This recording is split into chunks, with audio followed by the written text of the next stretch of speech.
4, 3, 2, 1. Welcome to the Metro Council's Committee on Planning, Zoning, and Historical. This is Tuesday, June 16th, 2020, 4 p.m. I'm going to call roll as we normally do, and then we will get moving. So, Benedict, I see you. Bradford, I see you. Tom Cash is absent. Erin Evans. Does anybody see Erin? She's not been able to join us. We might need to check on our time and her schedule to see if we can get her back. Birthday Girl Gamble. Is she on the call? Nope, don't see her yet. Okay. Hager, Councilman Hager. Okay. Councilman Hall. Okay, not yet. I'm here. Councilman O'Connell. Okay, ITS, I'm just hearing from Antoinette Lee. She cannot get on, and neither can Jennifer Gamble. Jennifer Gamble says that her email is not set as a panelist, so I don't know if you can bump her up. And Antoinette has sent something to Danielle, but if ITS could reach out to Council Lady Lee, that would be fabulous. Yep, we got a team in the background doing the work right now. Perfect. I'm glad we're working out some of these kinks. No, that was not a snark number 2 if you're counting. Okay, Councilman O'Connell. Did I see you earlier? Well, I guess everybody knows it's going to be a long night, so we're skipping our early committees. Councilman Parker, I see you. Councilman Rutherford. Councilman Rutherford. Okay. Council Lady Stiles, I see you. Council Lady Toombs. Are you here? I see you, but I don't see your face. Fabulous. Council Lady Van Reese, I see you. Council Lady Welch, I can't see you. Are you in here? I am here. Yay, you don't have IT issues today. Good. And then Councilman Weathers was on his way to the council office because his internet is down in East Nashville. So I'm sure that will be we can turn in a hub complaint for him later. So we'll wait for him. Okay, so let's get started on this long agenda. And I will go ahead and say, well, I'll get us into the meeting. I make the motion that this committee meeting agenda constitutes essential business of the Metropolitan Council, and that meeting electronically is necessary to protect the health, safety, and welfare of Tennesseans in light of the COVID-19 outbreak. Council Lady Stiles. So moved. Thank you for my second.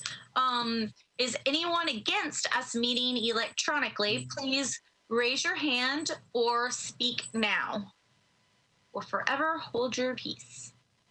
Fabulous. Not hearing any. That motion passes. This agenda, I tried to put as much on consent as possible. There are a lot of things that have substitutes and amendments, so I couldn't put them on. We need to explore if that's something we can put on consent later. And then the only one that had a full legislative history and planning history is Rosenberg's bill, because I copied from last week when we only had 2 bills on the agenda, when we had 38. I'm sure y'all understand I did not want to spend my entire weekend compiling the legislative history and retyping this. So, okay, Joan joined us too. Is that Nancy? All right, so let's get I'm here as well, Madam Chair. One more? Oh, Rutherford, I'm here as well. Thank you. Great. Sorry for the delay. Okay, no, you're good. Anyone else join us? Okay, we'll get going. So we're going to start with our consent agenda, and I'm going to read these into the record, and if there's something you would like bumped, you can stop me as I start to read it. So starting with item number 2, Resolution 2020-379 by Mendez, Murphy, and Henderson authorizes the Metro Department of Water and Sewage Justice hereinafter called the licensee to enter into a facility encroachment agreement with CSX Transportation Incorporated, hereinafter called licensor, to construct, use, maintain sanitary sewer lines in the railroad right-of-way along Hurricane Creek in Davidson County. Item number 3 is Resolution 2020-381 2023-380. It has the exact same caption, but a different project number if you look them up. Item number 4 is the exact same caption, RS 2020-381. All 3 of those are on our consent agenda. Item number 5, RS 2020-383 by Johnson, Mendez, and others. Do we have Council Lady Johnson with us, or anyone else on this bill? Council Lady Henderson, are you on this? It is approves an intergovernmental agreement between the TDOT and Metro Public Works for signal maintenance for RSAR I-65 intersection at State Route 255. Council Lady Henderson, do you send on? Yes, Chair. Okay. That was in Public Works Committee yesterday. Okay, cool. Was that the one on Harding? Yes. Harding Place? Yes. So we'll treat you as the sponsor. So that is on consent. Item number 6 is RS 2020-384, Welch, Mendez, and others, and we have the sponsor present. Approves Amendment 1 to an agreement between TDOT and Metro Public Works for the acceptance of work in connection with the construction of a complete street on State Route 1, US 41 Murfreesboro Road from I-24 ramp to Foothill Drive. Item number 7 is RS 2020-385 by O'Connell, Murphy, and Henderson. While all of the ones that I've previously mentioned are on consent to approve, this is on consent to defer 1 meeting.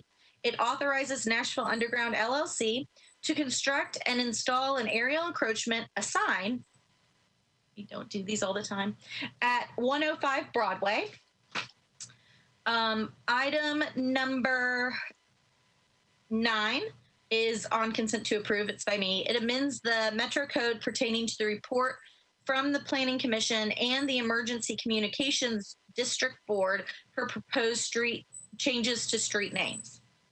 Item number 10 is BL 2020-304 by Withers, Murphy, and others. It is on consent to defer 1 meeting. It renames a portion of the Summer Place between South 4th and South 5th to Jerry Newsom Way. Item number 11 is on consent to approve. BL 2020-305, Mendez, Murphy, and Henderson accepts the donation of certain properties located on West Hamilton Avenue from Piedmont Natural Gas and approves the conveyance of easements across certain other properties to Piedmont Nashville Gas. Item number 12, BL 2020-307 by Murphy and Henderson on consent to approve. Abandons existing sanitary sewer mains, a sanitary sewer manhole, and easements, and to accept new sanitary sewer mains, sanitary sewer manholes, and easements for properties located at 3717 West End Avenue and 101 Leonard Avenue. Moving to page 4 of your agenda, item number 13 is on consent to approve. BL 2020-308, Cash, Murphy, and Henderson. I am handling this for Councilman Cash. Authorizes Vanderbilt University to install, construct, and maintain underground encroachments in the right-of-way located at 2525 West End Avenue. Item number 14 is, do we have Councilman O'Connell here? I will carry this one for him. BL 2020-309 authorizes SMH Holdings, LLC to install, construct, and maintain underground encroachments in the right-of-way located at 1709 Pearl Street. So, items on third reading. Let's see here. Item number 18, substitute BL 2020-188 by Council Lady Henderson, amends Metro Code to require new and modified driveways to have an apron to be paved with a hard surface and to prohibit the runoff of gravel into public right-of-ways. It's on consent to approve. Then we have item number 20 by Councilman Sledge, who is present, cancels 0.17 acres of a commercial planned unit development overlay district for property located at 1610 16th Avenue South, zoned OR20 and within the South Music Row Neighborhood Conservation Overlay District. What's going on there? So, item number 21, and Council Lady Toombs is with us, right? I heard her. Losing track here. Yes, she is with us. So, item 21 is substitute BL 2020-215, consent to approve changes 0.77 acres from R8 to SP zoning for a portion of the property located at West Trinity Lane, unnumbered, northwest at the terminus of Alice Street. Item number 22, it's not on consent, sorry.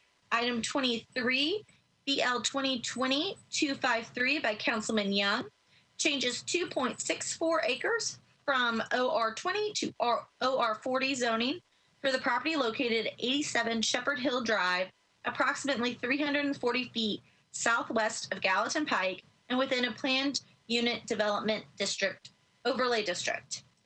Companion bill potentially, yes, is item 24 on consent to approve, BL 2020-254 by Young.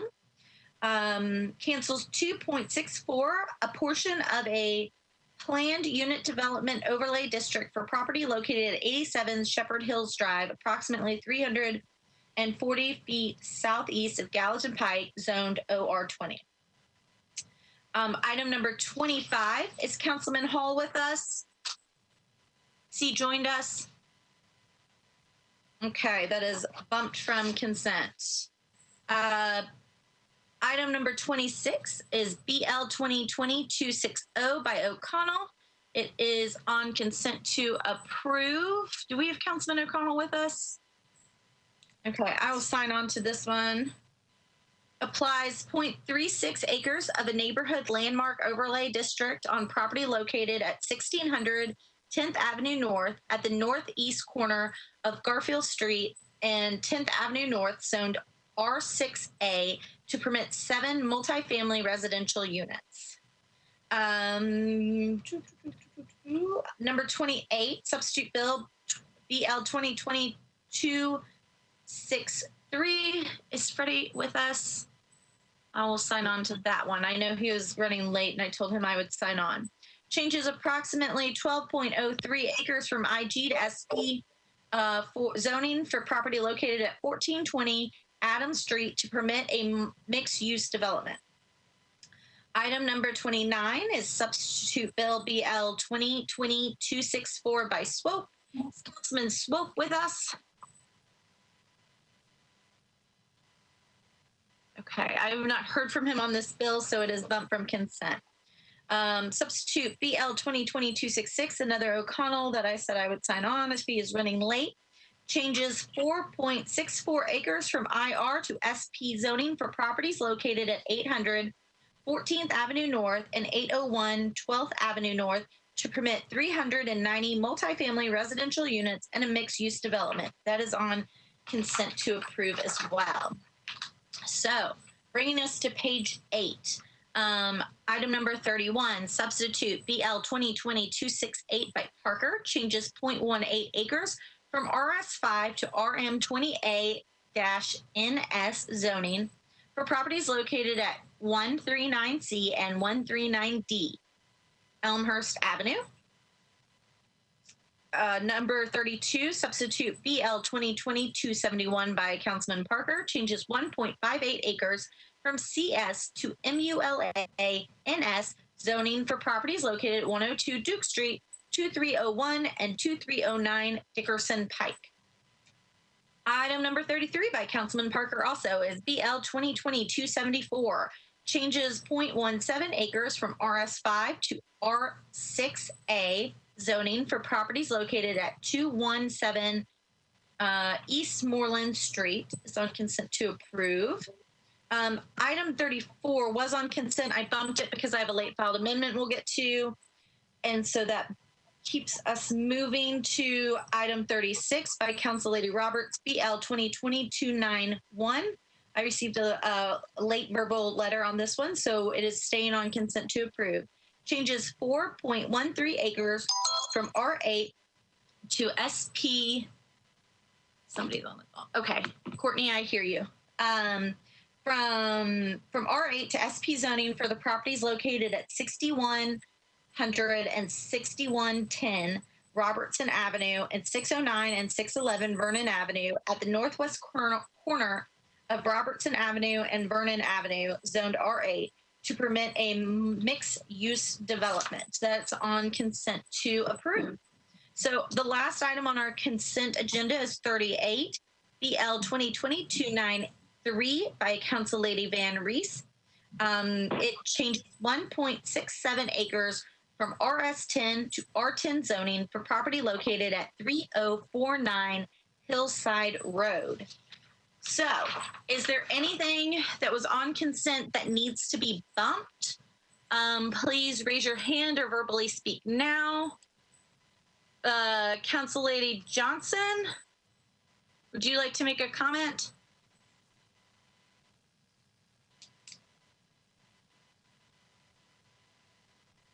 Council Lady Johnson, your hand. I was just letting you know, I had my hand raised to let you know I was on the call now, so I'm sorry.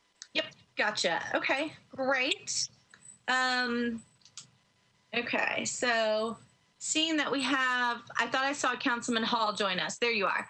Councilman Hall, if you would like, let me go back and find your bills on consent, and we'll put them back on there. So that would be 8. Thank you. 8 is not on consent. 8's already been voted to defer.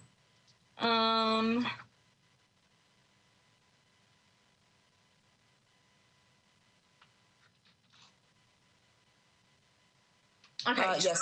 item number 25, BL 2020-257 by Councilman Hall changes 8.82 acres from RS40 to SP zoning for properties located at 7330, 7340, 7350, 7360, and 7368 Whites Creek Pike, approximately 1860 feet northeast of Eaton's Creek, to permit a mixed-use development, all of which is described herein. So that will be moved back on to consent.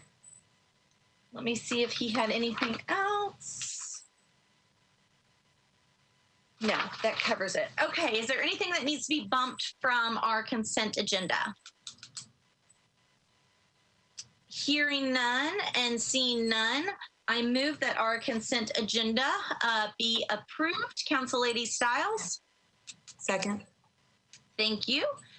If anybody would like to vote against the consent agenda, please raise your hand in WebEx now.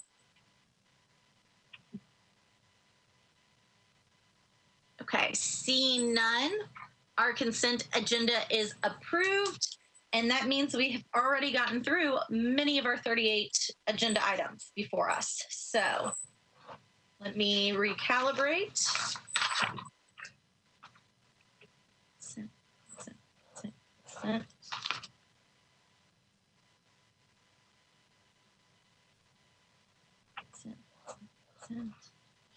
So that appears to take us to items on third reading. This is page 4 of your agenda. Item number 15, second substitute, BL 2020-48, as amended by Rosenberg, Young, and others.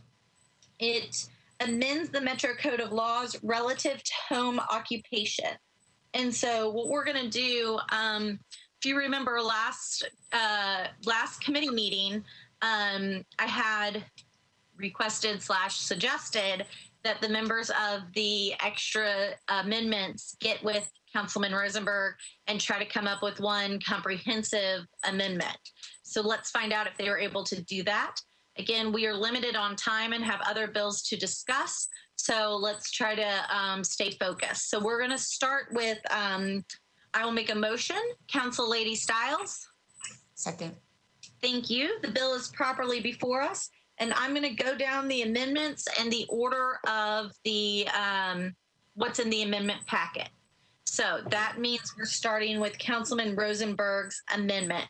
Councilman Rosenberg, would you like to explain the amendment? Sure. Thank you, Madam Chair. So like you said, council members Truffle, Johnston, and I all had amendments last meeting. I suggested that we get together to work on it. Open records made that, or open meetings made it impossible to do any back and forth on it. But we ended up finding agreement on most of it, but there were a couple, the other council members can speak for themselves. But there is an amendment this time that incorporates a lot of their suggestions, as well as suggestion from another council member. The amendment itself, the things that it does, it redefines the maximum square footage so that there's a 1,000 square foot max, even if you have a big old accessory building.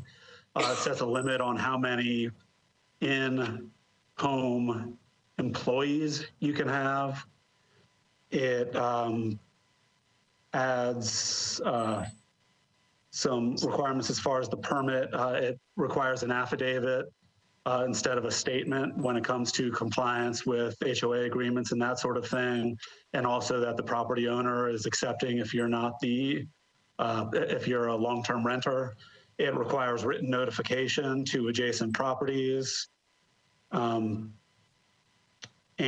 as far as revocation, it changes it from 3 strikes to 2 strikes. It sets a 1-year waiting period following a revocation before you can reapply for another permit. And it says that any violations that don't lead to revocation are punishable by a fine of $50 per day per violation. So that's what the amendment does. Of course, y'all know that on the whole, this just takes our existing laws that allow businesses to operate out of homes and tightens up most of the regulations while allowing clients. I'm happy to explain that a little bit more in depth if you would like, now or later. Let's see if we have any questions from the committee. And if you do, please raise your hand in WebEx and I'll scroll through and call on you.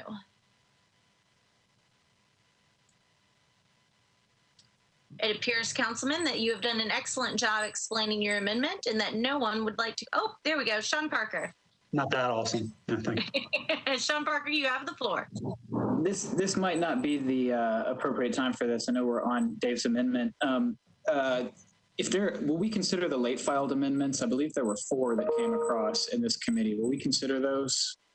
So the amendments that I have, if you look at the agenda, I have a Rosenberg Amendment, an Allen Amendment, a Drupal Amendment, a Johnson Amendment, a Johnson-Henderson Amendment, and a Henderson Amendment. Were there more than that? I believe so. I had one. Did we get another amendment packet today? Hannah sent it out a few hours ago.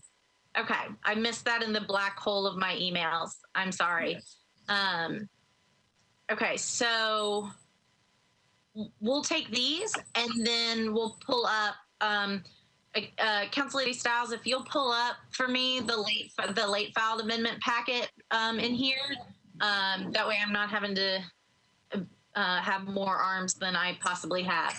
So Councilman Parker, what we'll do is we'll go through the amendments that were properly filed, and then we'll go. Council Lady Stiles will tell us the late filed ones. And I will say that this sounds like there are a lot of Council Lady Gamble. I see you. Happy birthday. It sounds like we've got a lot of amendments, so let's try to be concise, but have a thorough conversation as we move forward. So any questions, Councilman Parker, if that's it, will you put your hand down? I always feel rude saying that. I'll find a better way. Is there any other questions for Councilman Rosenberg on his amendment before we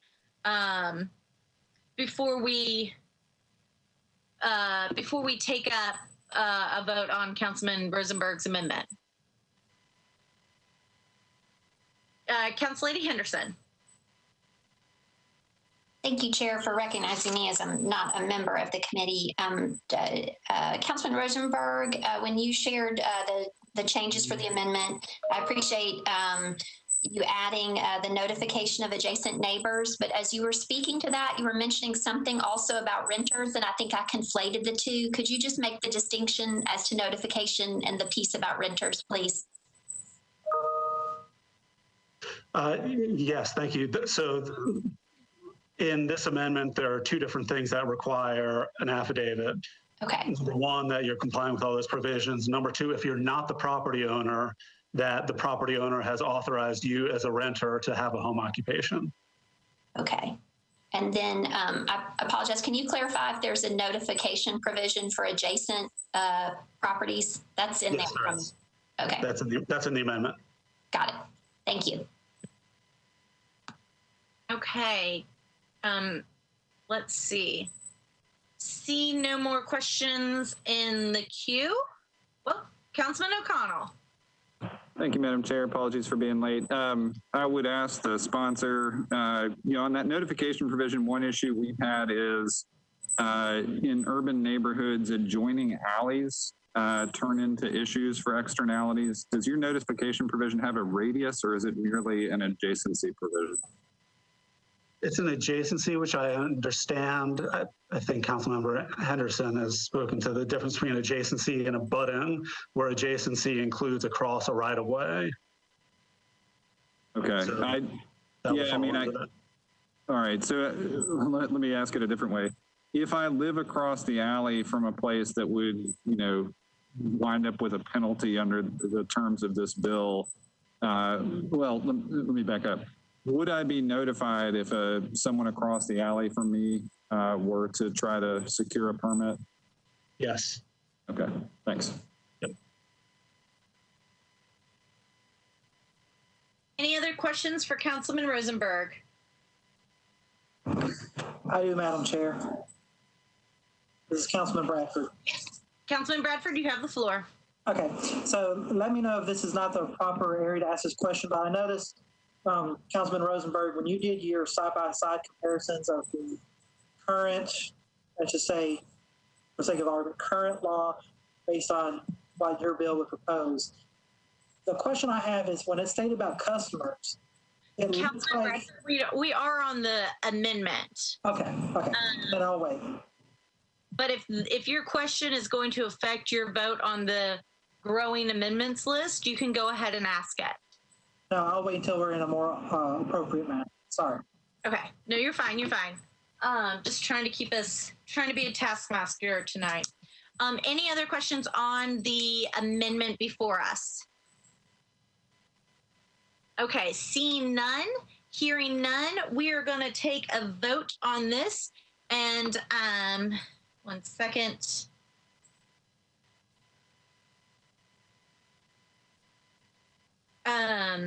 Okay, so what we're going to do is our typical raise your hand if you would like to vote against the Rosenberg Amendment.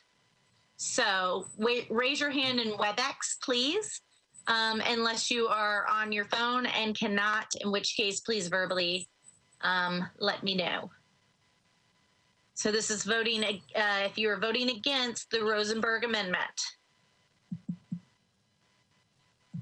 Seeing no hands, are there any verbal hands? Hearing no hands, Councilman, your amendment is recommended and is on the bill.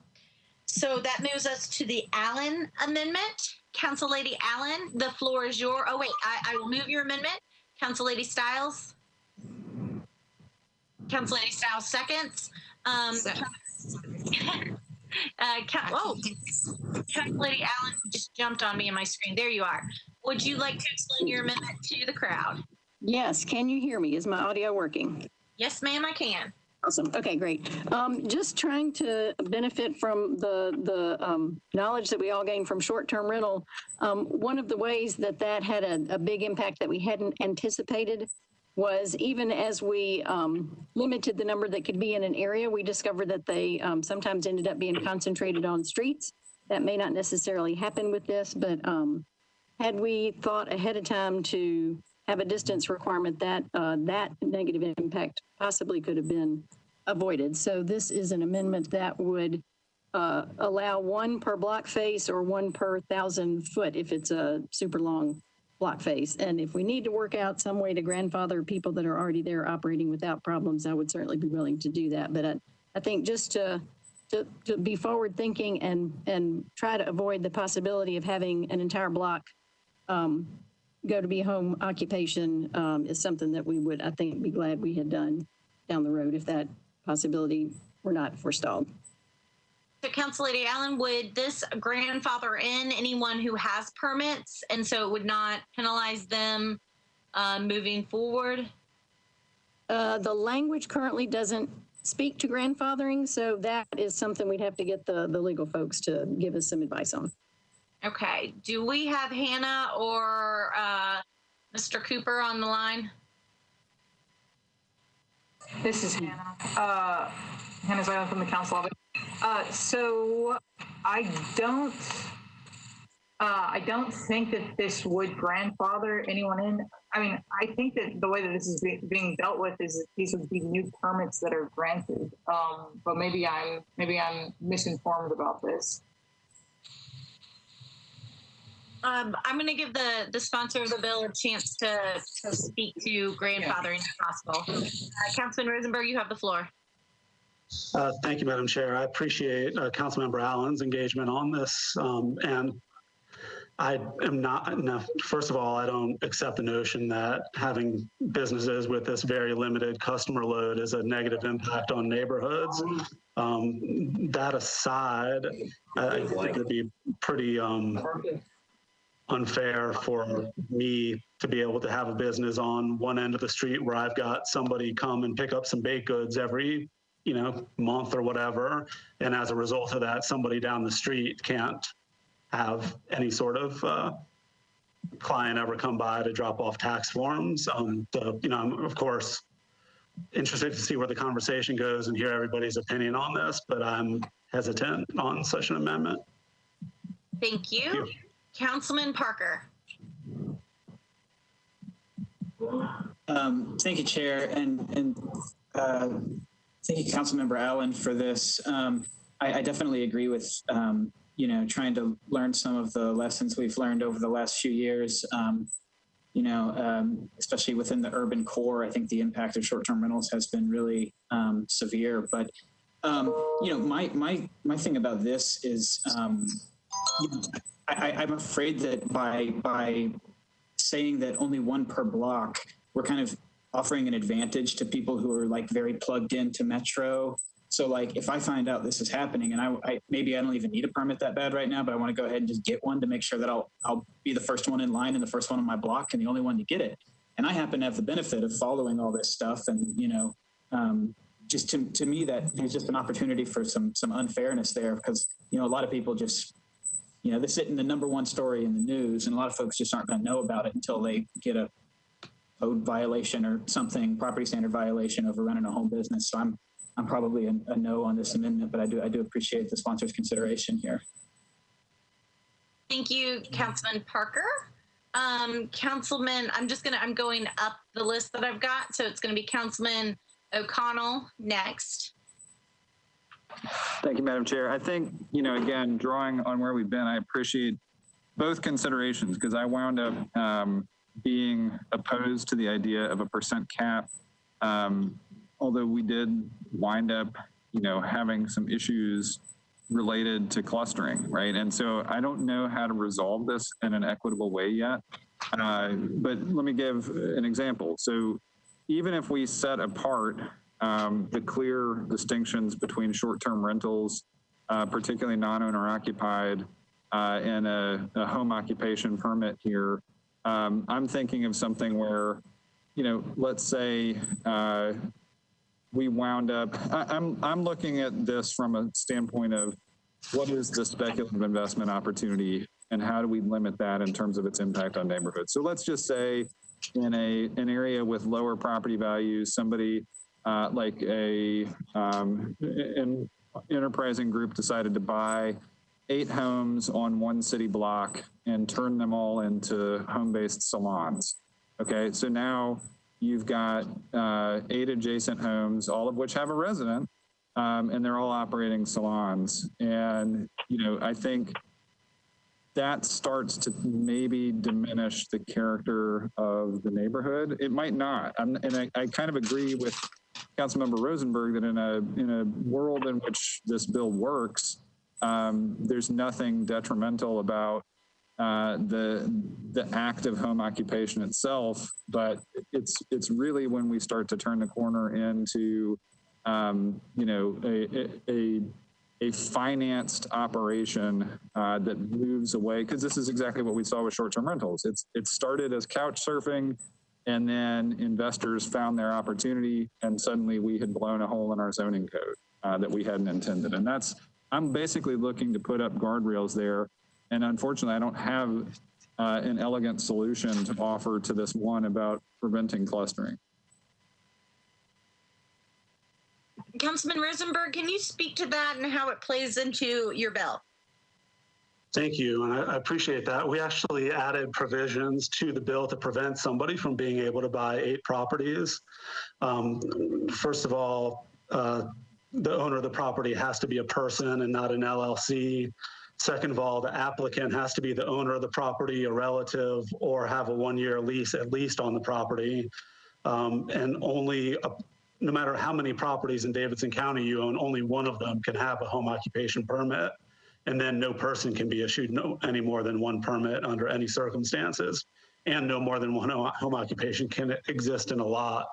So those are things that we've put in place to prevent the kind of scenario that Councilman O'Connell was talking about, where somebody tries to buy a bunch of properties and create some sort of enterprise. All right, Councilman O'Connell. May I jump back in here?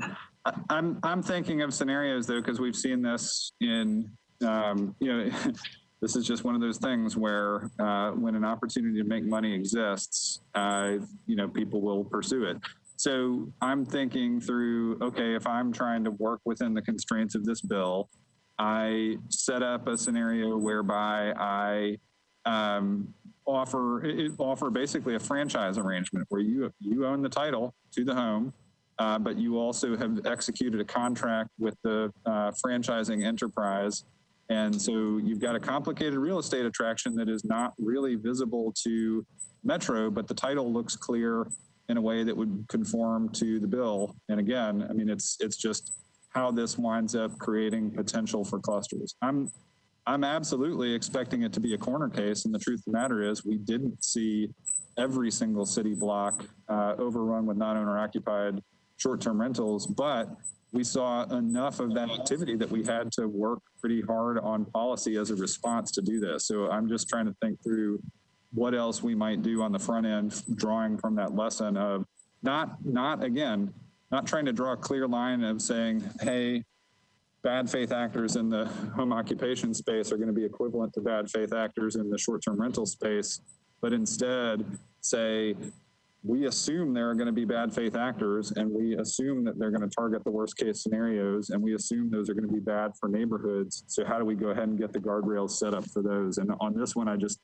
don't know. I mean, I can accept maybe right now we just say, okay, we're going to assume that it's not going to be that bad. But again, we already know what grandfathering looks like for non-owner occupied, and it's left a lot of neighborhoods in pretty rough shape. Thank you, Councilman O'Connell. I was actually looking, Councilman Young, if you, are you here? I see your name.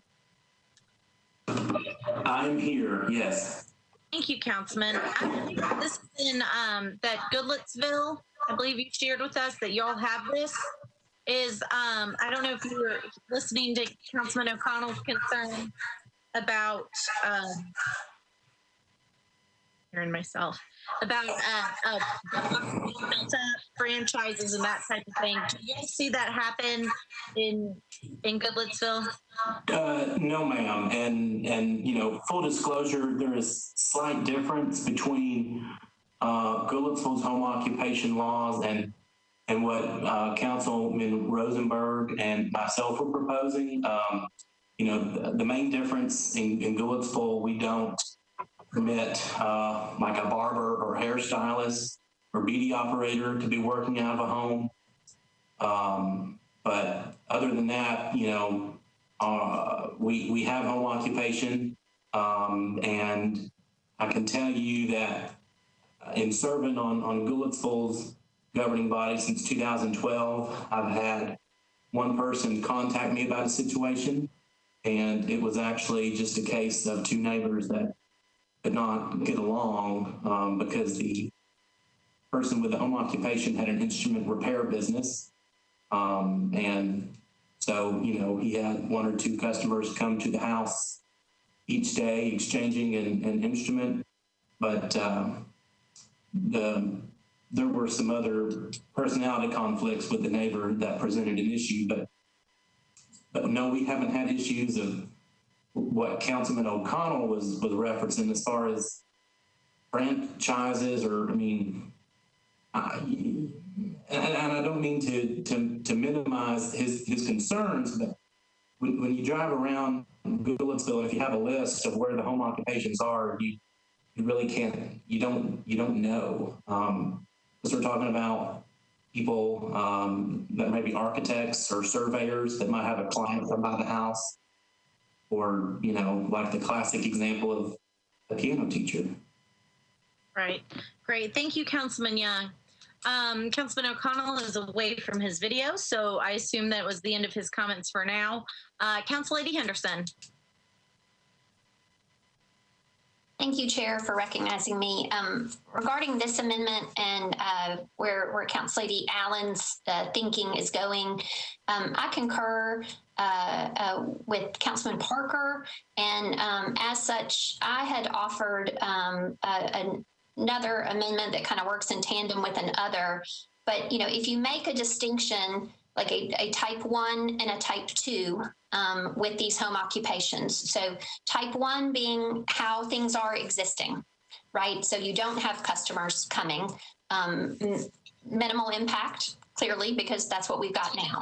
And then if you make the distinction type 2, much like we made in short-term rental, type 2 being bringing guests, that then affords you the opportunity to make a distinction as to distancing and impact particular to the type 2 kind of permit.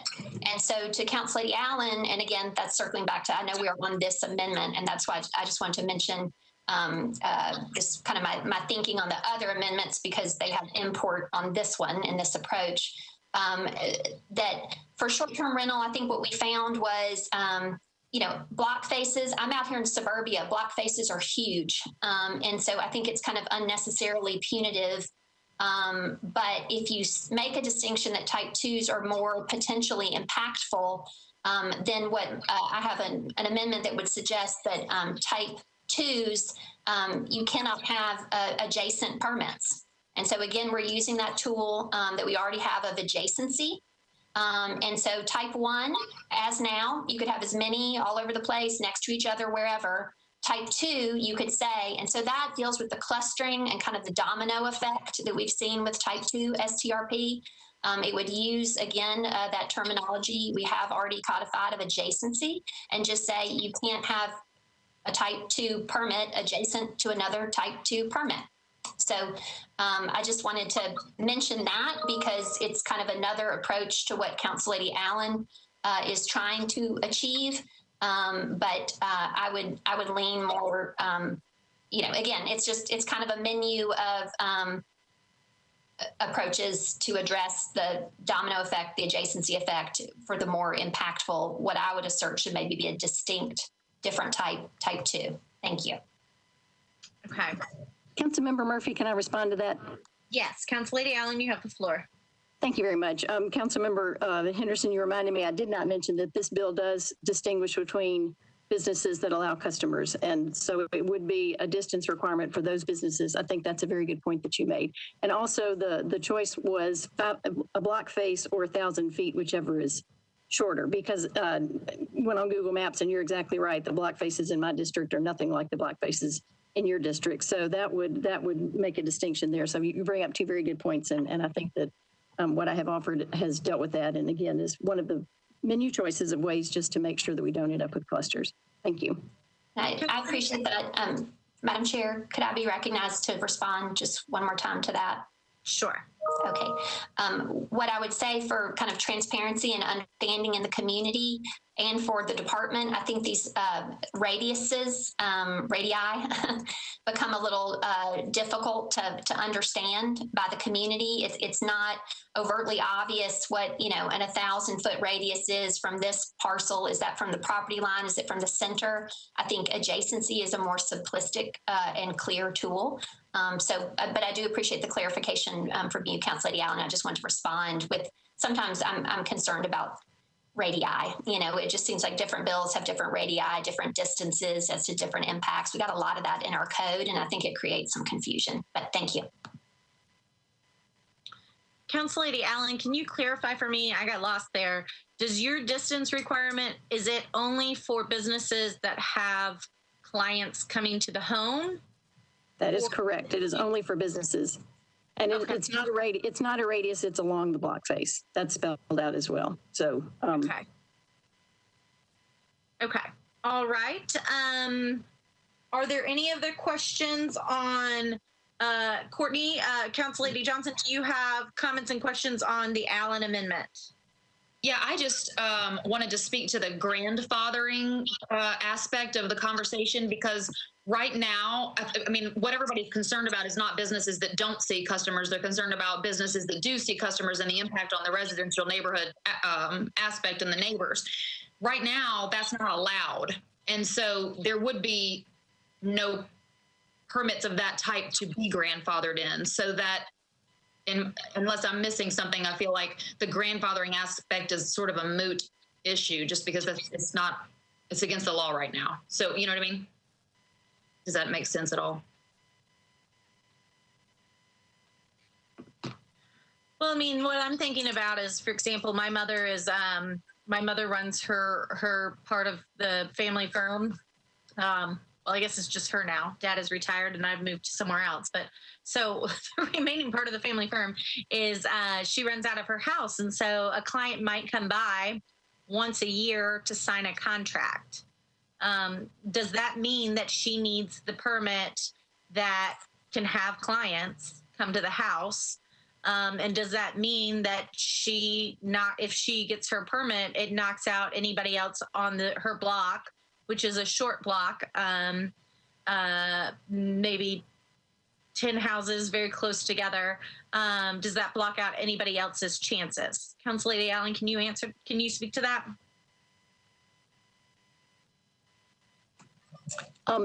As it's currently written, I think that, as Councilmember Henderson has brought up, the whole distinguishing of a type 1 and type 2 permit would make that more clear. And I'm certainly open to combining what I've proposed with what they've proposed. Mine is not specific enough to address that, I don't think. Okay. I think that's more of a question of interpretation of the current law. Technically, if you see a customer, regardless of the frequency of it, it could be argued. I understand the absurdity of it, but it could be argued that, yeah, that's against code. And so you would have to have, the permit that would allow customer visits. But again, that's not grandfathering anyone, because those permits don't exist. That's all I was speaking to, is that right now it's not allowed. And so there's nothing to grandfather in. You would have to. But grandfathering is separate from the concern of someone like my mother, who has worked from home since I was a child, so she could be a stay-at-home mom part of the year, and has clients come literally maybe once a quarter, once a year, to come by. So this has raised some other. Can I have that address, please, so I can turn that into codes? To me, that's not a grandfathering. That sounds like. Council Lady, let me call on you. We've got others in the queue. Council Lady Welch.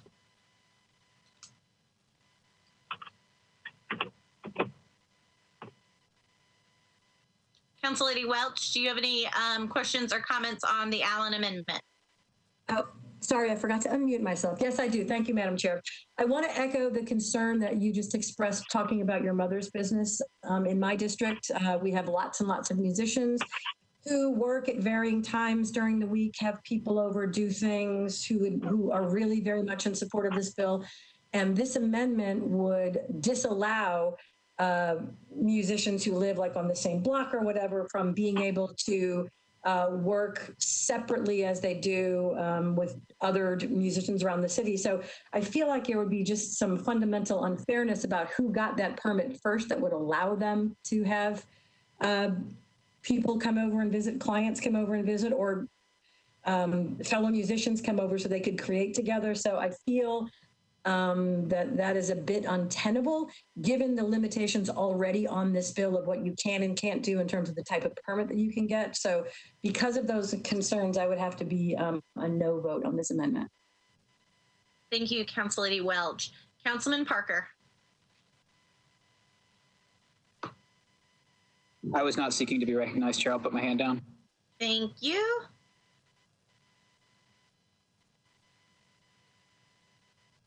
Okay, any other comments or questions on the Allen Amendment?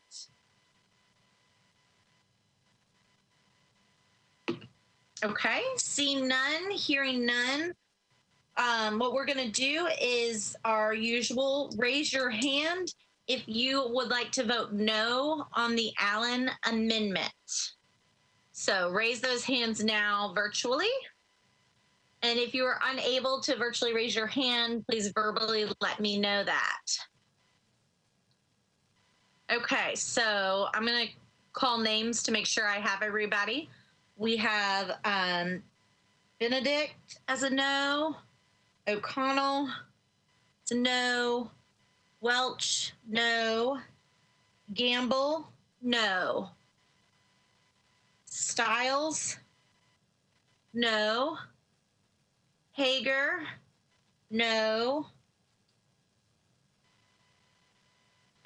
Councilman Hall is, I believe that's you. Hall is a no. Nancy Van Rees is a no. Sean Parker is a no. And I am a no. So that's 1, 2, 3, 4, 5, 6, 7, 8, 9, 10. Madam Chair, Rutherford is a no as well. I think I raised it late. Okay, sorry, I'll scroll again. Yes, I see you now, Rutherford. Okay. Thank you. That takes us to 11 against, and I think that means that's an unfavorable. How many are there? There's 16 of us. Well, we're not all here right now, but anyway, I'll figure out the math later, but that's 11 against, and so I believe that amendment is going to be, I know will be disapproved. Okay. Moving on to the Drupal Amendment. Is Councilman Drupal with us?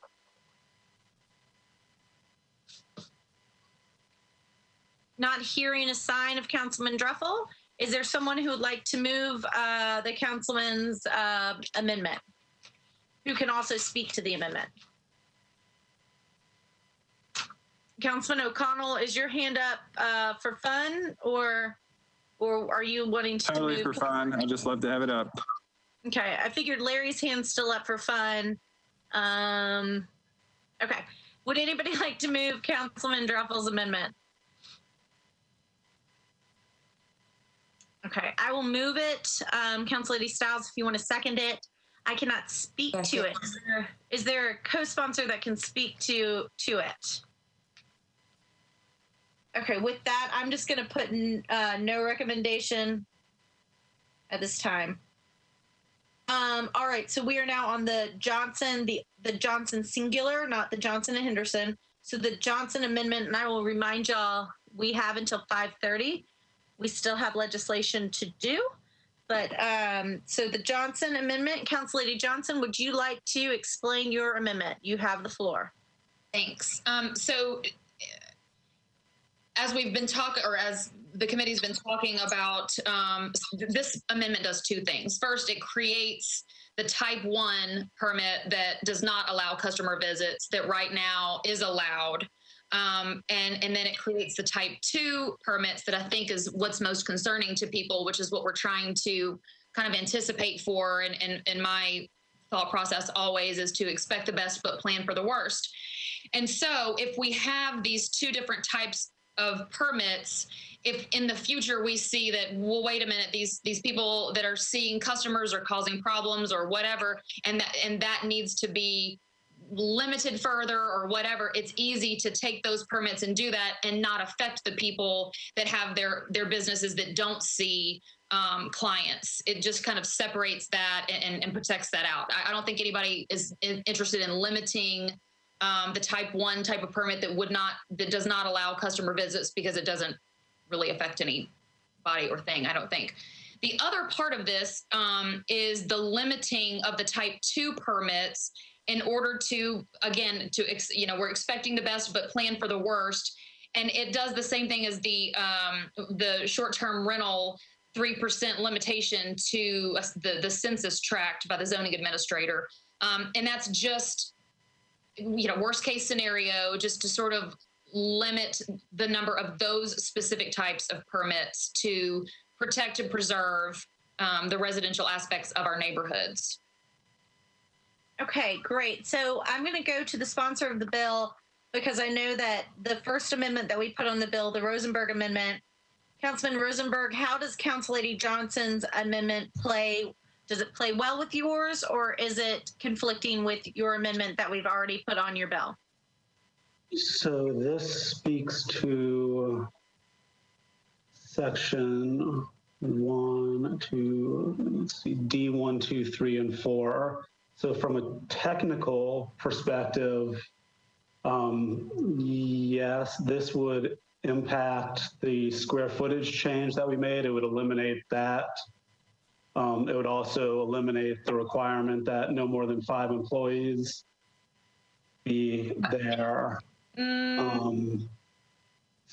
By rewriting that. Also, it does something in addition to what Councilmember Johnston spoke to about limiting by census tract, which is a little bit,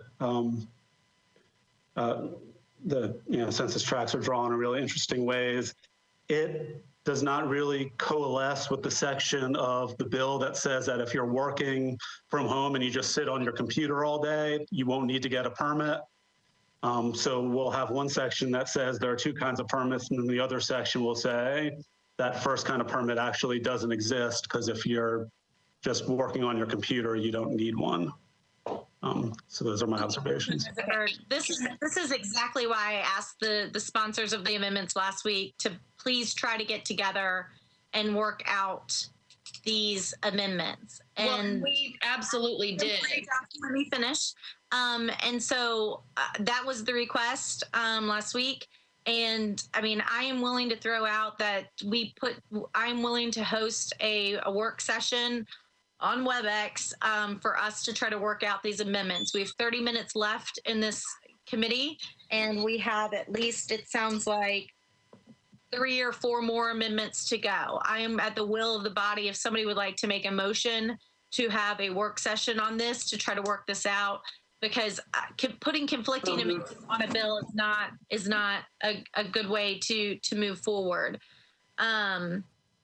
So with that, Council Lady Johnson, do you have follow-up on your amendment? I think that some of these conflicting parts that he's pointing out are just a product of the very limited amount of time that we had to do this, considering all the budget stuff that was going on, and Hannah and JON were just inundated. This was not the intent to be conflicting at all. Except for the fact that type 1 permits that don't see customers still need to get a permit. That's what the law is now. They still need to get a permit. If they have a home business that is registered at their address, they're supposed to have a home occupation permit. So that doesn't change that. And so I am all for having a work session. I think that's what we should have done in the first place. We just didn't have time to publicly notice, and everything was crazy with budget. And so I really think that we expected this to be worked out ahead of time. So let me clarify that before we start talking about the planning committee here. Let's just back that up a little bit. Councilman Rosenberg, you have the floor. Thank you, Madam Chair.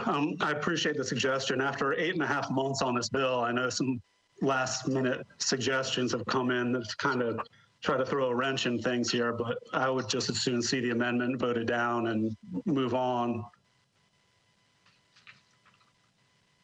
Okay. So, where we are is, does anyone else on the planning committee have any other questions or comments on this amendment? Okay, with that, we will take a vote. So, Councilman Rosenberg, please take your hand down. Seeing no other hands raised, we are ready to vote. If you'd like to vote against this amendment, please put your virtual hand up. If you are on a call, then please vocalize now. Otherwise, please put your hand up in WebEx. And I'm going to call the names off like I did before to make sure I didn't miss anybody.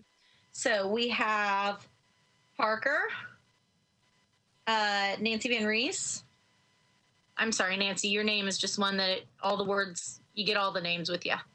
Councilman Hager, Council Lady Toombs, Council Lady Stiles, Councilman Rutherford,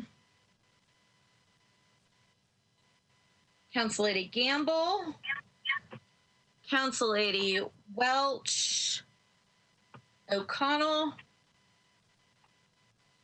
Benedict, and myself. 1, 2, 3, 4, 5, 6, 7, 8, 9, 10, 11.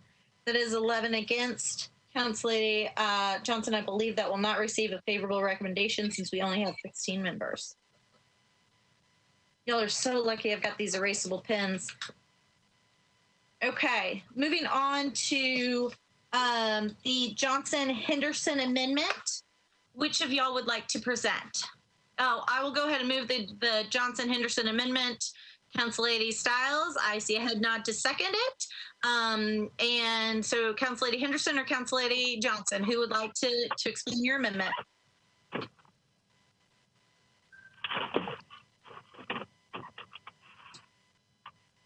Thank you, Chair. I apologize.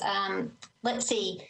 Can you remind me where we are? I have two amendments. So the amendment that you share with Council Lady Johnson. Okay, so when I was working with Hannah regarding some of my amendments and concerns, I was a lot of, I think this speaks to Council Lady Johnson's point and some others. It's just, you know, when you get to the finish line, it kind of gets real and you start to think through all the unintended consequences. And so, you know, for this, I think, you know, Council Lady Henderson, what is the substance of your bill? We've got 25 minutes left in committee. Okay, I appreciate that. Council Lady Johnston, could you please, I apologize. I know I co-sponsored with you on one. I have my own, another one of my own. Can you please remind me? I apologize. I've just kind of lost my I think it's a good time to note that these two council ladies were able to collaborate on an amendment. So again, there's a little annoyance that we weren't able to all get some of these things worked out. I do want to thank Hannah Zeitlin staff because I reached out to Hannah to express some of my concerns and she shared that there was another member who had similar ones and that's how we were able, but I do apologize because I separated them into different bits and I am. Thank you, Council Lady Henderson. Council Lady Johnson, can you briefly describe your amendment?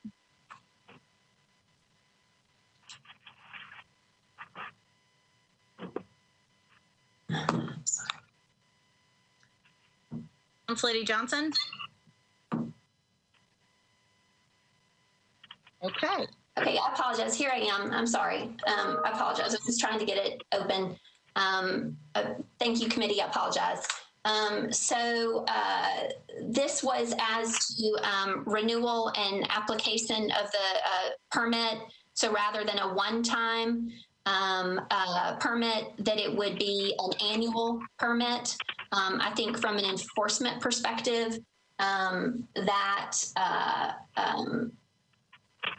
is helpful. It's just basically, it's making it an annual permit and that you have to have a renewal, an annual renewal. Okay, great. Who has questions?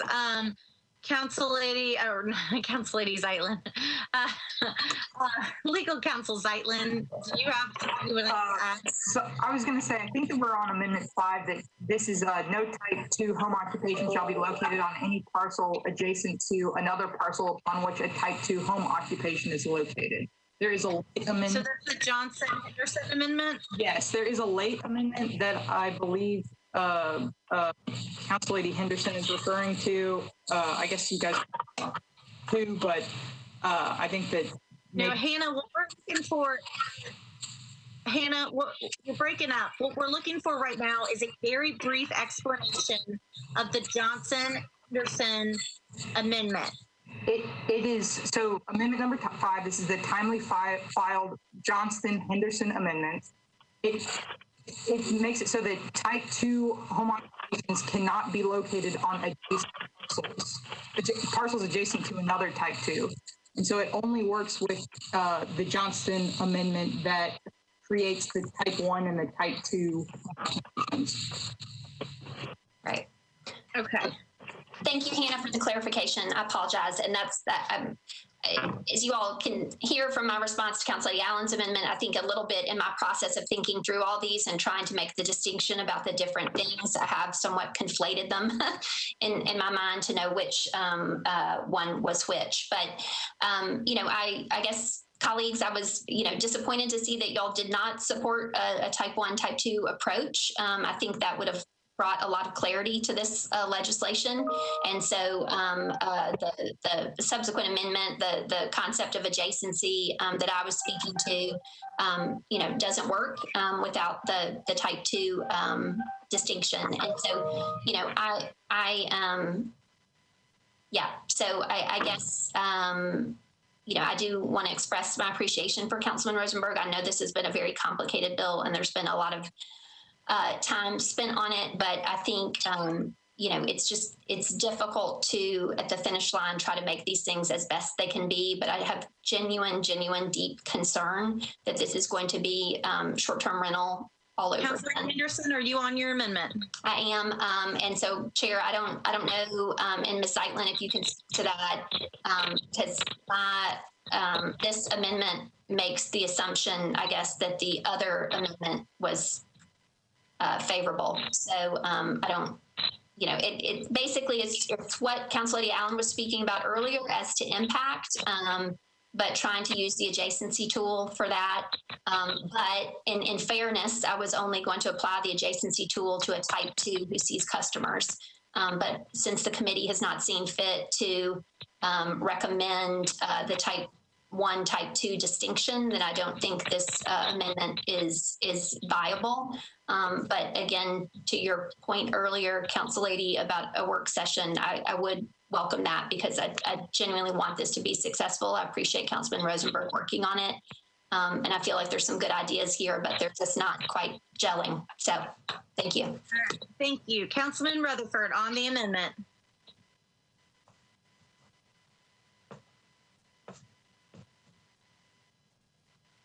Councilman Rutherford, are you a lingering hand? About that, yes, that's a lingering hand. Thank you. Councilman Hager on the amendment. He is no longer, I see his library. I do not see him. Okay. Councilman Rosenberg.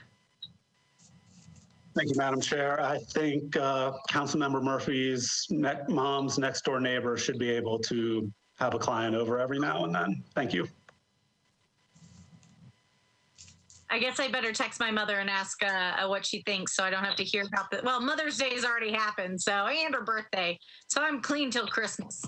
Oh, please don't be watching right now, mothers. Let me turn my phone off real quick. All right, so we are on the Johnson-Henderson Amendment. What we're going to do is our favorite way to vote is you are going to raise your WebEx hand if you are against this amendment, and I will then call out the names. So starting from the bottom, we've got Parker, we have Bradford, we have Nancy Van Rees,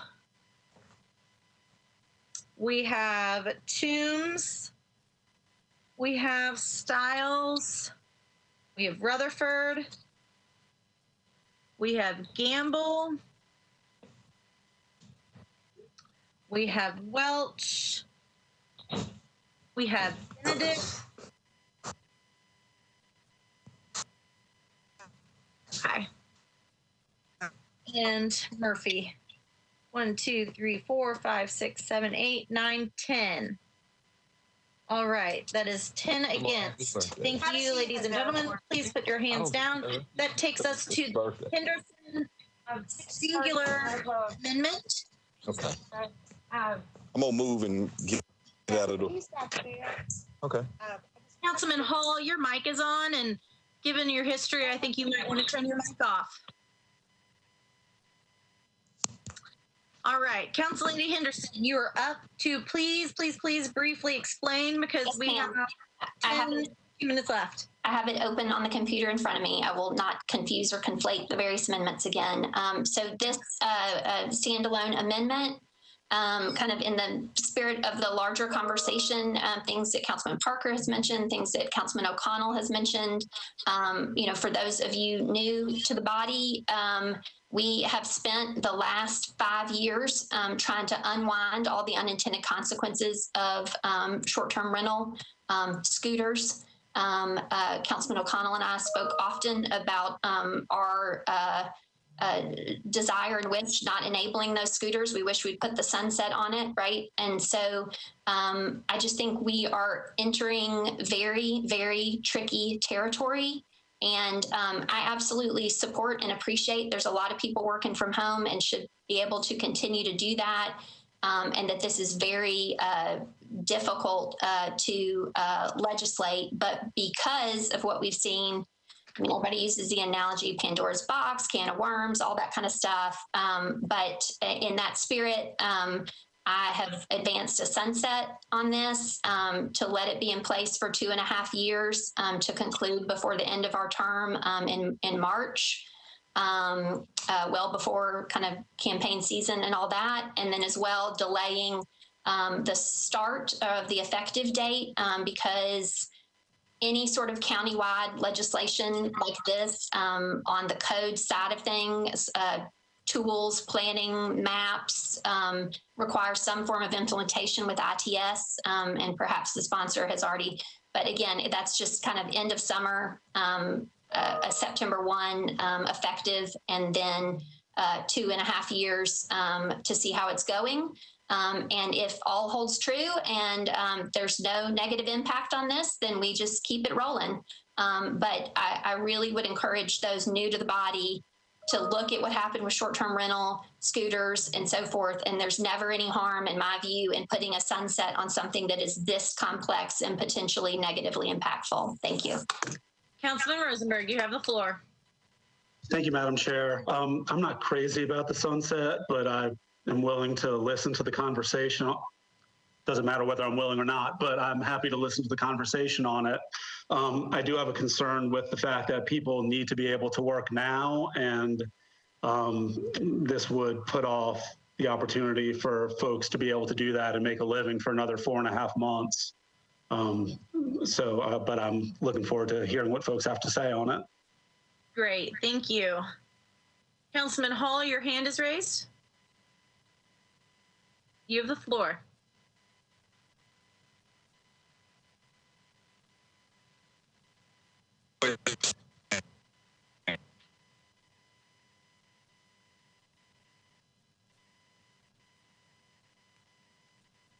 Councilman Hall, are you trying to speak? I only heard some noise. I see that you're unmuted, but I'm not hearing anything.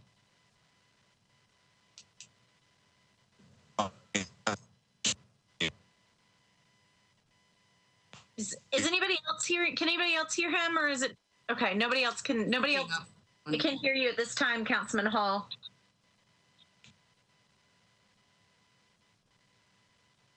Okay, Councilman Hall, I'm going to come back to you. Maybe you're in a bad location, so leave your hand up. I'll come back. Council Lady Gamble. Thank you, Chair. I have a question for the sponsor, Council Lady Henderson. So with the sunset, you're saying the bill would sunset, the ordinance would sunset in 2022, I think that was. And what is the process? So if once it sunsets, then the bill would have to be reintroduced, go through all the process of 3 readings again in order to become law again. I just want some clarification on that. Did I ask Ms. Zeitman to speak to that? I believe it was 2023, and it's just a resolution to extend it.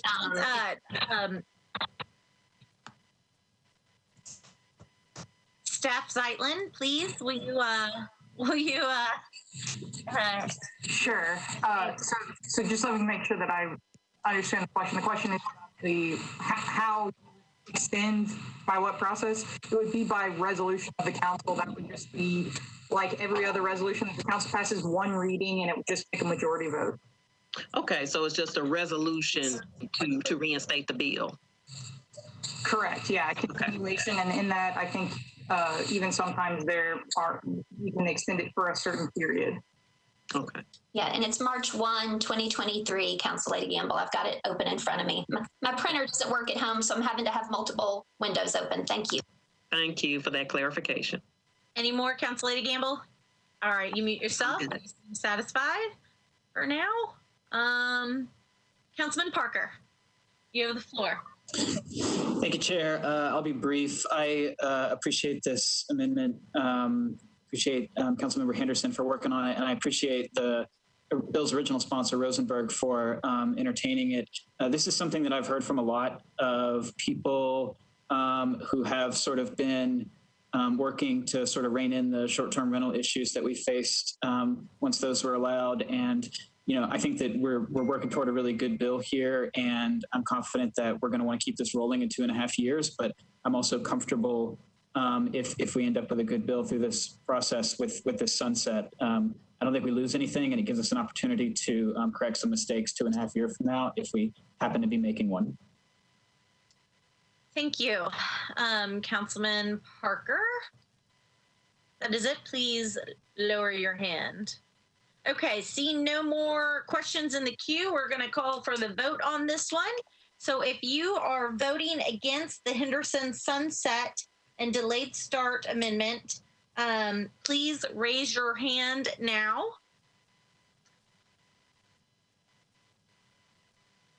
We have Welch. And that is it. So, Council Lady Henderson, your bill passes. Your amendment goes on the bill. So I'm now going to go to Council Lady Stiles. How many late filed amendments on this bill are there? Chair, there are 1, 2, 3, 6. Sorry, hold on. All the amendments are all together. 1 second. 5 in total. There are 5 more amendments to go. Is that no, in total. So we actually only have left Councilmember Bradford. We had a Bradford and a Sean Parker. Is that correct? Yes. Okay, so 2 more to go. Good. I was about to go berserk if we had that.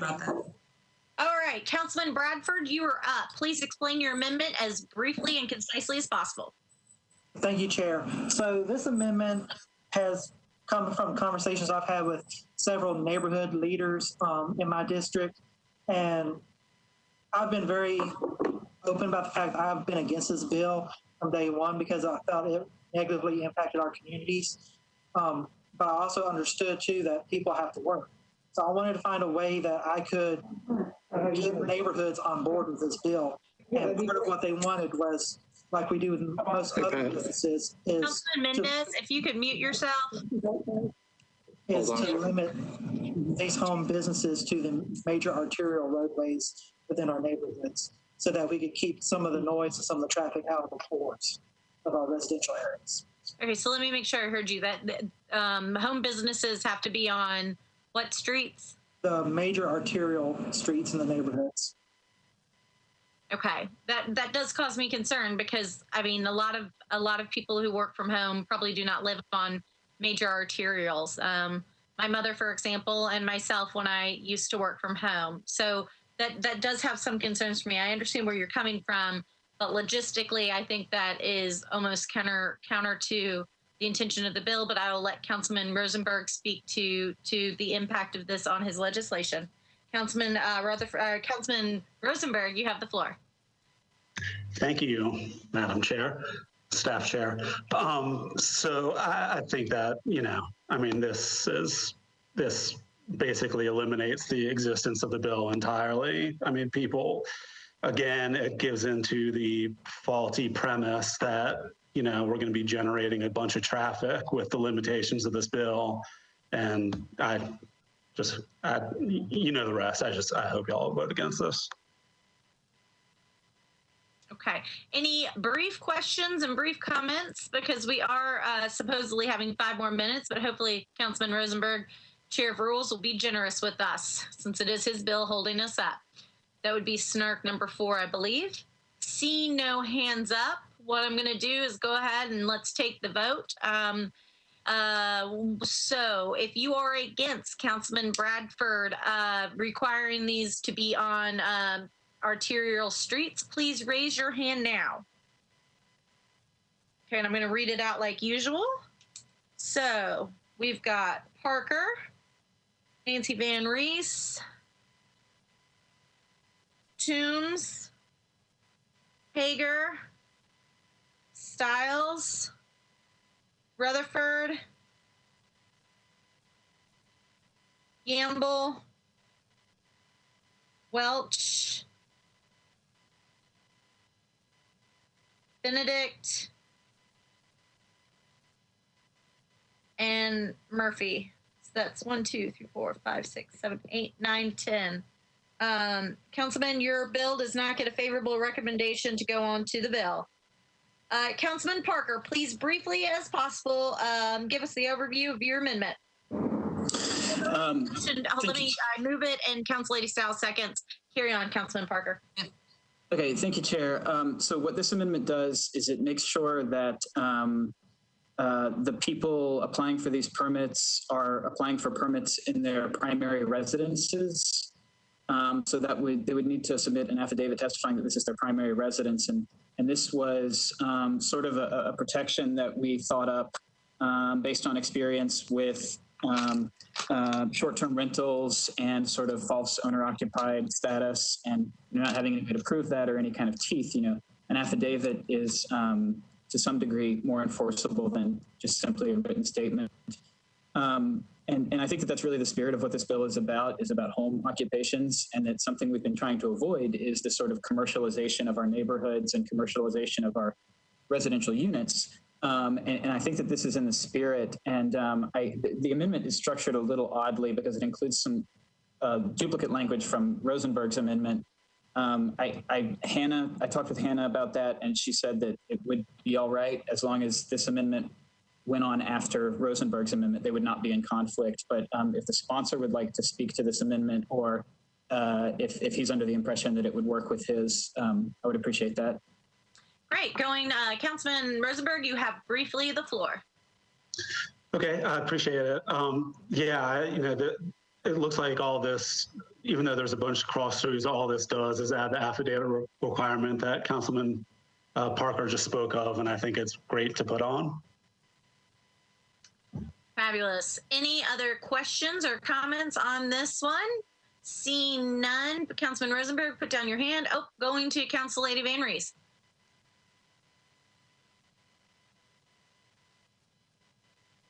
All right, it's down. Councilman Parker, why don't you take your hand down so I can take a vote, Councilman Parker? All right, great. If you would like to vote against Councilman Parker, please raise your hand now. Seeing none, hearing none, Councilman Parker, your amendment goes on the bill. So with that, where we are is we have second substitute as amended with the Rosenberg and the Parker amendment. And we can have discussion on that now. Is there anyone who would like to continue to discuss the bill as amended before us?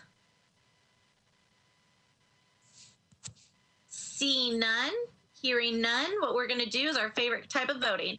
if you would like to vote against the bill as amended and as substituted and amended as last time, and now with the Rosenberg and the Parker Amendment on it, that is what we are voting on. Please raise your hand if you would like to vote no.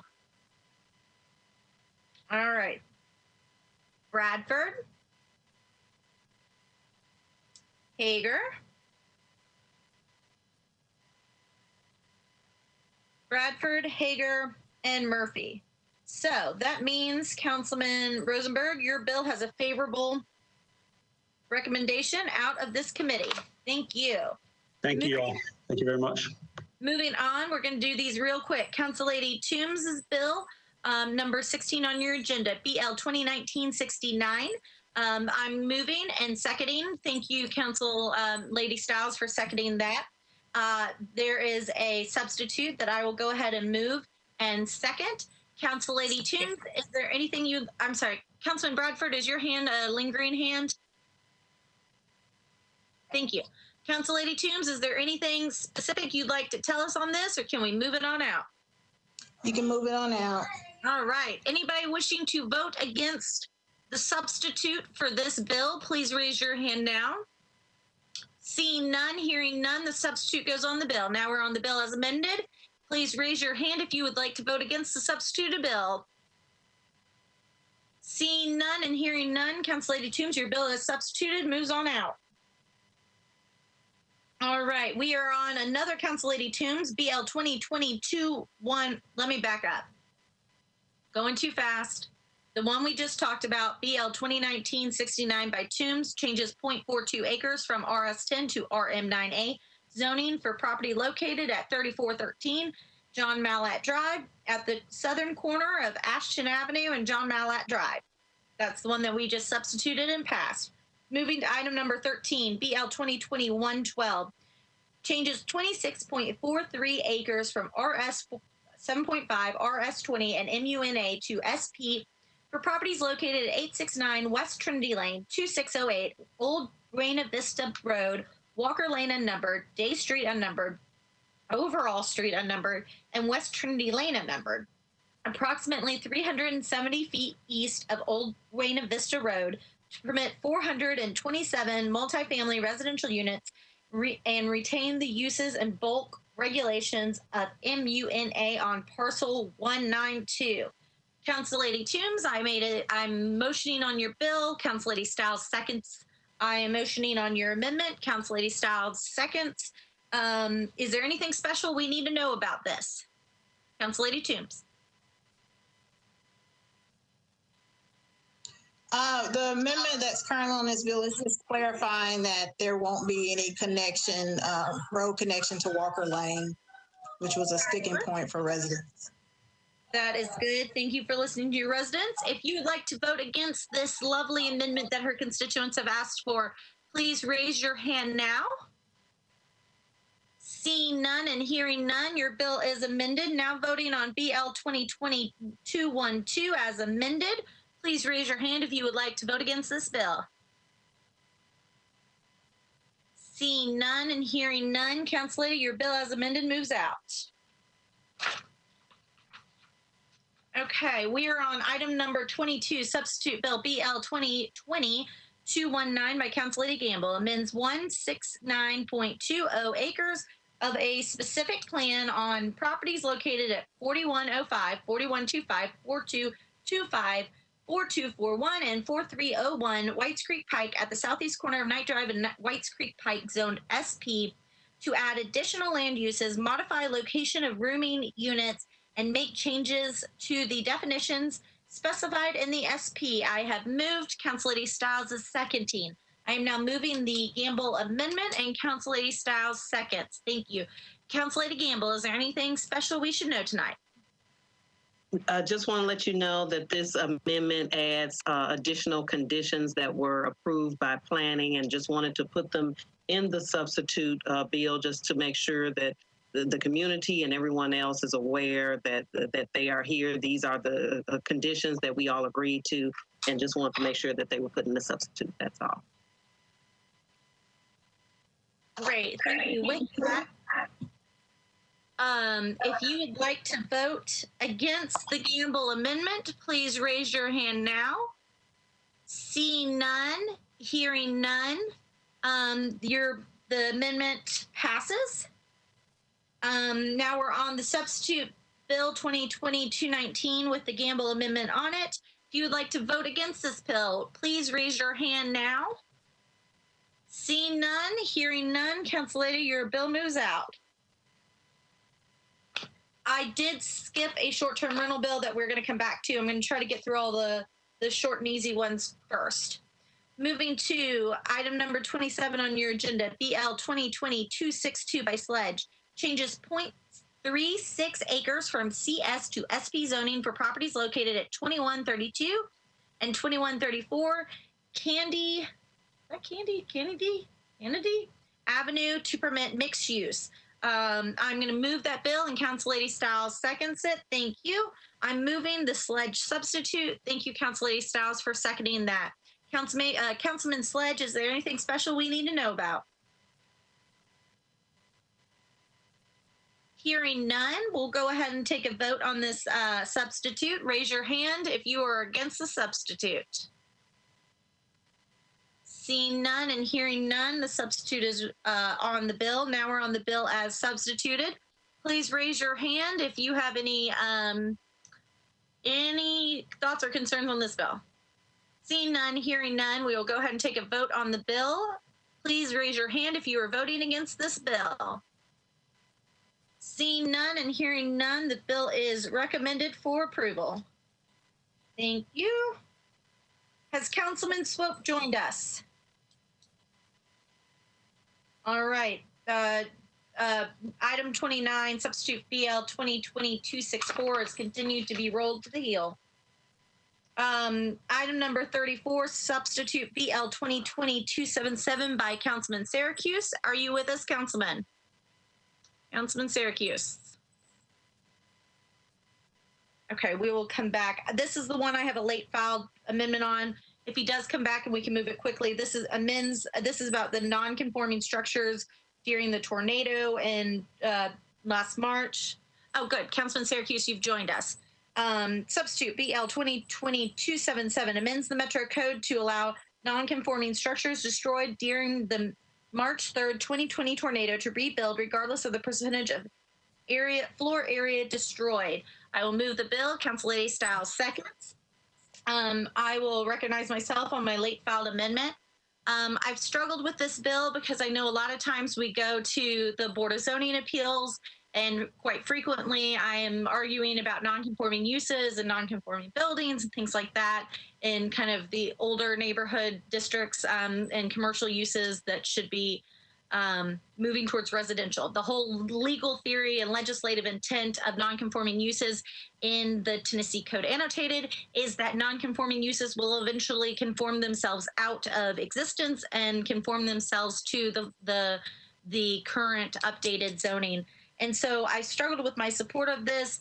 When I was reading it over last night, I realized it does not have a time limit. I would feel much more comfortable and would support this bill if it had a sunset and an ending date. So somebody who was damaged this March couldn't wait 25 years when who knows what changes in zonings are in fact there and not have to conform to that. And so I've spoken to Codes Director Herbert. He is fine with a 5-year cap. He thinks that is generous. So does Planning Director Lucy Kemp. So with that, I would ask that we take a vote on my amendment. I'll also present it in rules, which was supposed to start 7 minutes ago.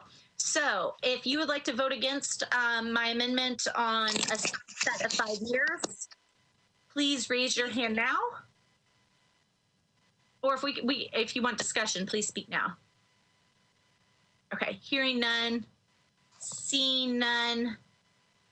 Okay, my amendment is approved. The substitute bill as amended with the Murphy Amendment. Is there any discussion? Thank you. Seeing none, hearing none, we're going to take a vote on this bill. If you would like to vote against Councilman Syracuse's bill helping people who were damaged in the May 3rd tornado, please raise your hand if you are voting against this bill. Hearing none and seeing none, thank you very much. Councilman, your bill is approved out of our committee. Let's see if we've got any quick amendment ones. No, we don't. Okay, going back to the top of our agenda. Councilman Rosenberg, are you okay with us continuing on real quick? We have about 3 more items. Thank you. Okay. We need to go back to item number 17, which is substitute bill BL 2020-187. And Councilman Pulley, is he with us? He has, he sent me a verbal letter that he is okay with deferring this one meeting. I'm sorry, I should have dropped that into our consent earlier. So this is about the short-term rental bill. There were questions about the finances and fairness of this bill. And he said with everything else we have going on, he's fine with deferring. So with that, I'm going to move to defer one meeting. Council Lady Stiles seconds. Please, any discussion? Seeing none, hearing none. If you are against a one meeting deferral, please raise your hand now. Seeing none and hearing none, this bill is deferred one meeting. Okay, this brings us to 35. Councilman Swope, have you joined us? Okay. Council Lady Lee, are you on the line? I am, Madam Chair. Fabulous. Item number 34 on your agenda page, item 35 on your agenda, page 8, BL 2020-290 by Council Lady Lee. Amend 65.1 acres, a specific plan for property located at 3839 Murfreesboro Pike, zoned SP, and within the Murfreesboro Pike Urban Design Overlay District to permit a mixed-use development. I will move your bill. Council Lady Stiles will second that bill, and we will go to the sponsor for explanation. Council Lady Lee, you have the floor quickly. Yes, ma'am. We had a meeting on this. We had 55 members there, and I think an amendment is coming on to this. So I am going to move to, to defer it when we get into the main council meeting for one meeting.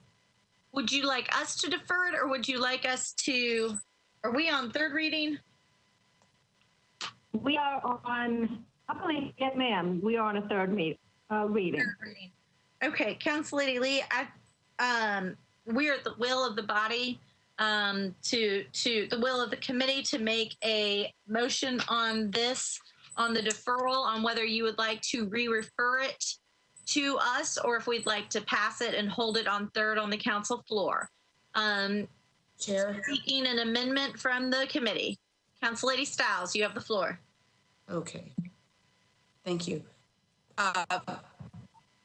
May I have a comment on this bill before we move on? Yes, you may make a comment or you may make a motion, or a motion and a comment. Okay. I was at this meeting for this bill, and I think a deferral is a good idea. However, this would need to be deferred for me to feel comfortable, particularly with the amount of people that are uncomfortable with the bill as it stands, that this gets deferred until August 1st. If not, I have to vote no. Are you making a motion? Willing? I'm making a motion that this bill be deferred until August, the first meeting in August. To allow for Council Lady Lee. Yes, I was going to defer it for one meeting because we have another piece going into it. I am against it being deferred until August. So my motion was that it was being deferred for one meeting. Council Lady Lee, unfortunately, you are not on our committee. Can we find some middle ground, ladies, where we defer this to the second meeting in July? I don't know for what was requested in the meeting by the community to make changes to this bill. To me, I would feel most comfortable with the 1st of August. I don't think there's enough time for community meetings, and considering how upset people are right now, only giving it until the second meeting of next month, I think that's going to make people more agitated and not comfortable. I do think we are in a 5 Tuesday month. So we do have an extra week between meetings.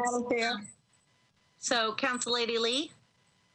Yes, I do realize that you all got a lot of form letters on this, wanting to vote against it from outside my district. I just had a meeting with people from District 31, 32, and 33, and we are going to have another virtual meeting, actually, before the next council meeting to bring back some restrictions that they wanted to put on this. So I think it is kind of harsh for it to be held up all the way to August the 1st.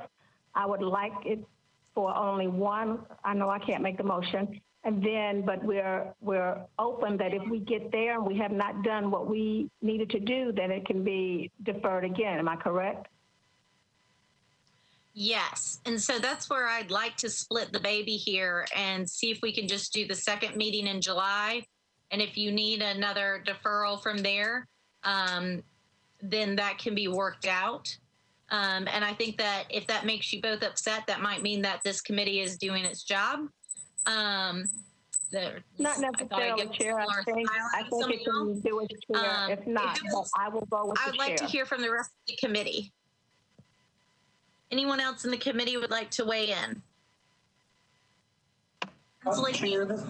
Thank you, Chair. I think that is a very good compromise if both parties can agree to defer to the second meeting in July, and if an additional deferral is needed after that, then they can come back to the floor. But I think that's a great compromise that you suggested, Chair, and I would encourage our committee to kind of go with that, to support that. Councilman Rutherford. Yes, my preference is August as well, but I'm open to the compromise because we can always defer it again if it's necessary. Correct. Council Lady Welch. My preference is also August. I think we have quite a bit already on our agendas in July that has been deferred earlier. And I have gotten, I'm sure we all have, hundreds and hundreds and hundreds of emails, not all of which were form emails of people who are very upset and really interested in getting a really good compromise, so that I think if we have more time on the front end before we bring this back to the committee, we will actually not be in the time crunch like we are tonight, and we will have more time to actually explore this issue and make a more informed recommendation. So I would second the motion to move to the first meeting in August. Okay, so that is a motion that is properly seconded. To August. Okay, any other comments on an August meeting deferral? Councilman Rutherford, are you a lingering, hanging Chad here? Thank you. Okay, we're going to take a vote. If you will raise your hand. Now keep in mind, this can always be deferred. It is amendable on third. So if you would like to vote if you'd like to vote in favor of the August deferral, the deferral to August, please raise your hand.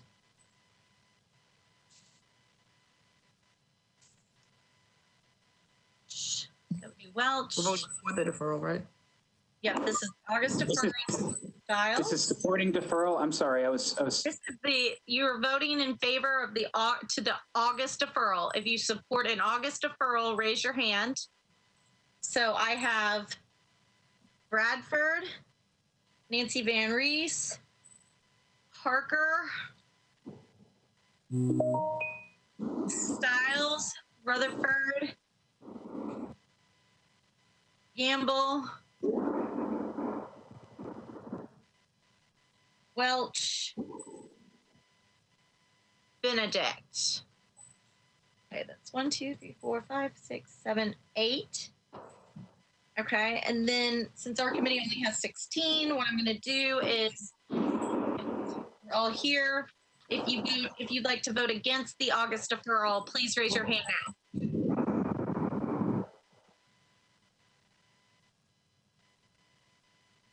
Council Lady Styles, your hand is still raised. Oh, sorry. Okay, I know I have more than 8 members on this committee. So are there abstentions?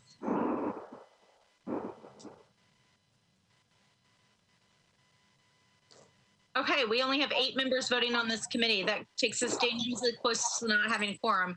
I mean, I can roll call this if we need to for the rest of you to vote.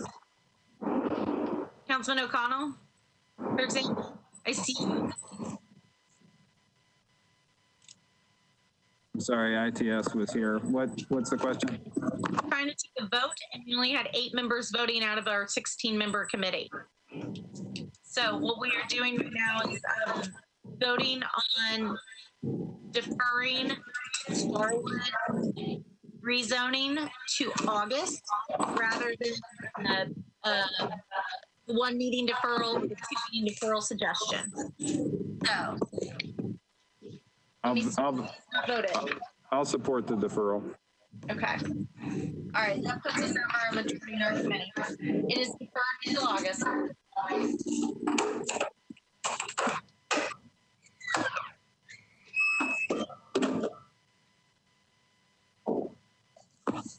Okay. All right, let's see where we are. Quick question, Ms. Murphy. Yes. Was that a deferral to the first meeting in August and then a re-referral to the committee? Well, if we defer it, it stays in this committee. It doesn't. Okay, just wanted to make sure. Thank you. When you defer things in committee, they stay in committee.